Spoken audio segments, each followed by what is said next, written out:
যে আমরা আজকে এসেছি মুলাজোড়া কালী মন্দিরে পুজো দিতে পুচকুকে নিয়ে। এই এখন আমাদের প্রসাদ কেনা হচ্ছে, প্রসাদ কিনে নিয়ে আমরা ঢুকবো মন্দিরে। চলো মা, ঠাকুর দেখে আছি, ঠাকুর নম করে আছি। নম।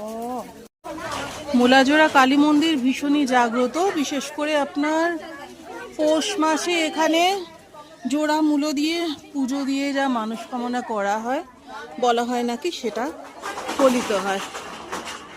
তার জন্য পৌষ মাসে এখানে ভীষণ ভিড় হয়। এমনিও আপনার প্রায় সব সময় ভিড় থাকে, কিন্তু পৌষ মাসটায় প্রচণ্ড ভিড় হয়। এই যে মায়ের মন্দির, আমরা যাব ভেতরে, এটা এন্ট্রান্স। এই যে মায়ের মন্দিরের সঙ্গে এখানে শিব মন্দিরও আছে পর পর পর পর। মায়ের মন্দিরের ভেতরে মোবাইল অ্যালাউড না, তার জন্য আমি বাইরে থেকেই দেখাচ্ছি। আমরা এবারে যাব ভেতরে মায়ের মন্দিরে পুজো দিতে। এই যে সামনে মায়ের মন্দির।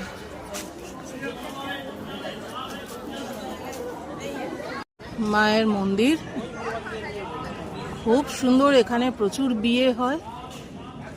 আর মায়ের মন্দিরের সামনেই হচ্ছে গঙ্গা।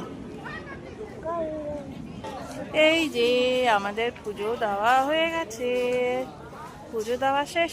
ঠাকুরের মন্দিরটা মধ্যিখানে, এই যে ওইটা কালী ঠাকুরের মন্দির উঁচুটা, আর তার দুপাশে ছটা ছটা করে 12টা শিব ঠাকুরের মন্দির আছে, ছোট্ট ছোট্ট। কোনোটাতেই আপনার মোবাইল অ্যালাউড নয়। আর একদম সামনে এখানে আপনার বসার জায়গা আছে, প্রচুর লোক এখানে এসে রেস্ট নিচ্ছেন, বসছেন। আর একদম এই সামনেই হচ্ছে গঙ্গা, ভীষণ সুন্দর পরিবেশ। আর মন্দিরের পাশেই হচ্ছে রাধাকৃষ্ণ মন্দির, সেটা এখান দিয়েও যাওয়া যায়, বাইরে থেকেও রাস্তা আছে।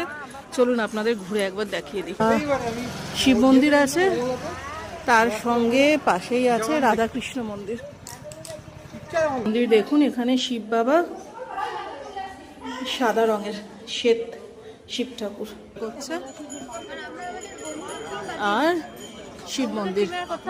আমাদের পুজো শেষ, আমরা এবার এই যে গঙ্গা, আমরা এবার এখান থেকে রওনা দেব।